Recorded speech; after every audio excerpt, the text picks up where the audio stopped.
وبرکاتہ۔ آج کی میری تقریر کا عنوان ہے سورۃ التوبہ پر ادبی و بلیغ۔ الحمدللہ رب العالمین والصلاۃ والسلام علی سید المرسلین ختم النبیین شفیع المذنبین رحمۃ للعالمین حضرت محمد مصطفیٰ صلی اللہ علیہ وسلم۔ معزز سامعین کرام، سورۃ النبی صلی اللہ علیہ وسلم دراصل وہ بحر کناری ہے جس کی گہرائیوں سے حکمت و بصیرت کی لالو بحر برآمد ہوتی ہے۔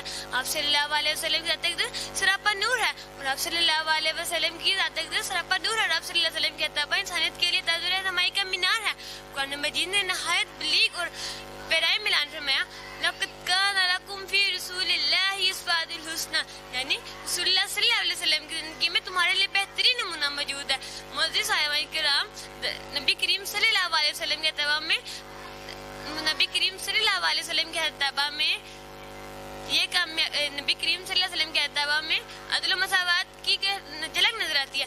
غریبوں مسکینوں کے ساتھ مشقت، یتیموں بے سہارا کے ساتھ ہمدردی اور حتیٰ کہ دشمنوں کے لیے بھی عفو درگزر کا درس نظر آتا ہے۔